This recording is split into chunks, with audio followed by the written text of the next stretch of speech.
warahmatullahi wabarakatuh. Selamat pagi, apa kabar anak-anakku yang hebat? Sekaligus ayah bunda yang sedang menemani Ananda belajar dari rumah. Semoga kita semua senantiasa dalam keadaan sehat ya. Hari ini kita akan belajar bersama, khususnya untuk adik-adik kelas 2. Kita akan belajar pada tema 2, subtema 2, pembelajaran ke-1. Nah, di akhir pembelajaran nanti, Ibu harap kalian bisa mencapai tujuan pembelajaran, di antaranya pertama, menyebutkan isi teks pendek pada sebuah bacaan. 2. Mengidentifikasi gerakan kepala dan tangan pada tari. 3. Memperagakan gerakan kepala dan tangan pada tari dengan menggunakan hitungan. 4. Menyatakan kalimat matematika yang berkaitan dengan masalah perkalian. Baik, langsung saja kita mulai ya. Di layar terdapat sebuah gambar, silahkan diamati gambar tersebut. Kemudian ada sebuah bacaan seperti ini. Benny datang ke rumah Udin bersama Edo, Siti, dan Lani. Mereka memetik jambu bersama. Mereka memetik jambu di depan rumah. Mereka juga bermain dengan riang gembira. Nah, apa yang dilakukan Udin dan teman-teman? Iya, memetik jambu. Lalu bagaimana ya cara mereka memetik jambu?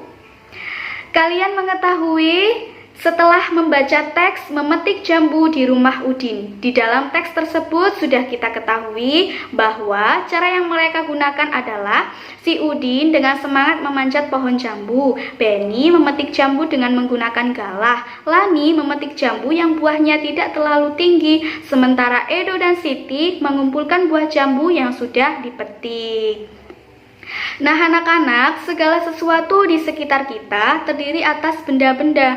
Benda membuat kegiatan kita menjadi terbantu. Misalnya, benda yang digunakan Udin dan teman-teman pada saat memetik jambu. Nah, benda apa sajakah yang digunakan mereka?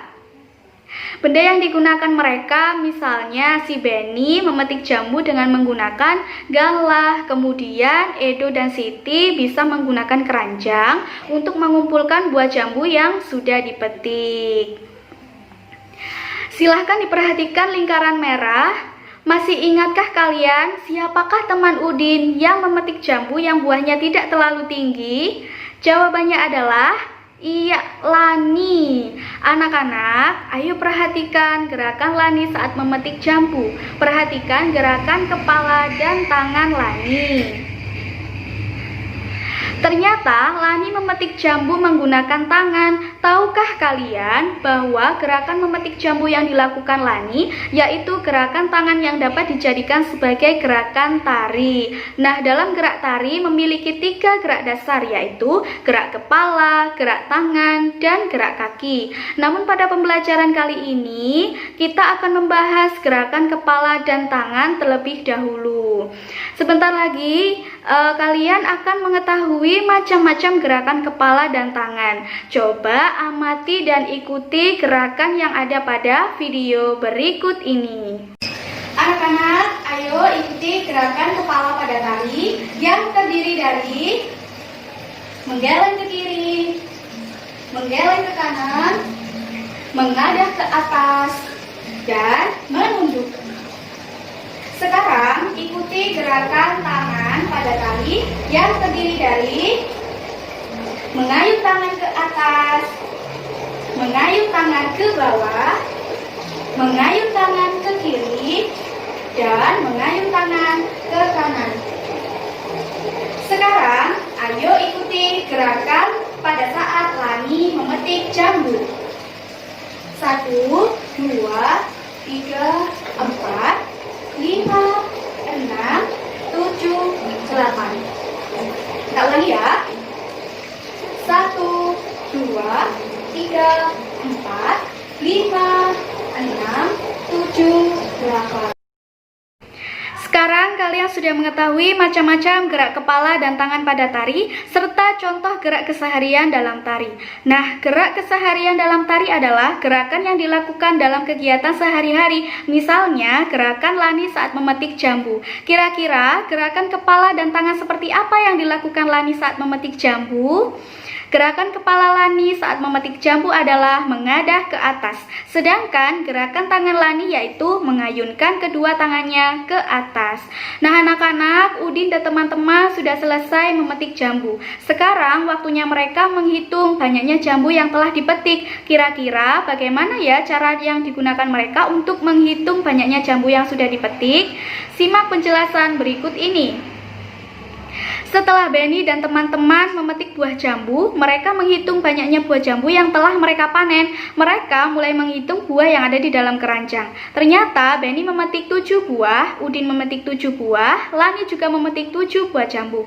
Berapa jumlah jambu yang ada di dalam keranjang? Jawabannya adalah tinggal ditambahkan saja. Jambu yang dipetik Benny 7 buah, Udin 7 buah, Lani 7 buah. Jadi jumlah jambu semuanya 7 ditambah 7 ditambah 7 sama dengan 3 dikali 7 hasilnya 21. Itulah yang dinamakan dengan perkalian. Masih ingatkah kalian bahwa perkalian adalah sebagai penjumlahan berulang?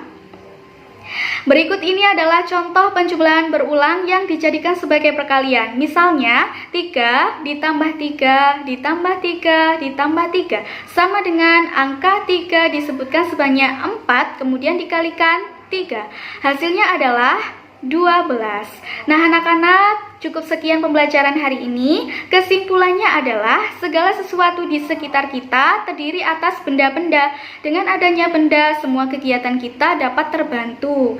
Gerakan kepala terdiri atas menggeleng ke kanan, menggeleng ke kiri, mengadah, dan menunduk. Sedangkan gerakan tangan terdiri dari mengayun tangan ke atas, mengayun tangan ke bawah, mengayun tangan ke kanan, dan mengayun tangan ke kiri. Yang terakhir, perkalian merupakan penjumlahan berulang. Nah, pesan moral yang bisa kita dapatkan pada pembelajaran hari ini antara lain, kita bisa memanfaatkan benda-benda agar kegiatan kita bisa terbantu. Kemudian, memperagakan gerakan tari salah satunya bisa kita ambil dari contoh gerakan sehari-hari. Yang terakhir, kita bisa menggunakan contoh di kehidupan sehari-hari untuk berlatih menghitung perkalian. Untuk mengetahui anak-anak sudah paham atau belum, sebentar lagi Ibu akan mengirimkan soal pengetahuan, keterampilan maupun evaluasi. Ya, cukup sekian pembelajaran hari ini, semoga bermanfaat. Wassalamualaikum warahmatullahi wabarakatuh. Hasil evaluasi kegiatan mengajar secara daring yang telah saya lakukan adalah kegiatannya berjalan dengan sangat lancar. Kemudian siswa bisa mengikuti kegiatan dengan baik mulai dari awal hingga akhir. Siswa juga memberikan respon yang sangat aktif dan siswa bisa memahami materi yang telah disampaikan melalui video. Selain melalui video, saya juga memberikan penjelasan materi ulang melalui WhatsApp group karena masih ada beberapa siswa yang belum lancar membaca, mengharuskan saya mengirimkan penjelasan tersebut secara langsung melalui voice note. Kegiatan tanya jawab antara guru dengan siswa juga dilakukan dengan cara mengirimkan langsung voice note. Dan untuk pengumpulan tugasnya, karena beberapa orang tua dari siswa bekerja sehingga beberapa siswa tidak bisa mengumpulkan tugas tepat waktu. Tetapi tidak apa-apa, bisa saya maklumi. Dan saya memberikan kelonggaran waktu mengumpulkan tugas paling lambat jam 3 sore. Yang terakhir adalah hasil penilaiannya. Di penilaian pengetahuannya, nilai yang didapatkan seluruh siswa sudah sangat baik. Kemudian di penilaian keterampilan, anak-anak diminta untuk mengirimkan video. Di dalam video tersebut, beberapa siswa mengirimkan video yang sangat kreatif. Artinya ada beberapa siswa yang memperagakan gerakan yang kreatif. Kemudian videonya ditambahkan lagu-lagu sehingga terlihat lebih menarik. Dan yang terakhir itu soal evaluasi. 22 peserta didik memberikan respons, artinya 22 siswa menjawab atau mengerjakan soal evaluasi. Dan hasilnya sangat memuaskan. Anak-anak mendapatkan nilai yang tinggi. Hanya 1 atau 2 soal yang jawabannya masih kurang tepat. Tetapi di jumlah keseluruhan, anak-anak mendapatkan nilai akhir yang sangat bagus. Hampir semua kelas 2 mendapatkan nilai di atas 80. Hanya 3 siswa saja yang nilainya masih belum cukup mencapai 80. Mungkin itu saja evaluasinya. Cukup sekian. Wassalamualaikum warahmatullahi wabarakatuh.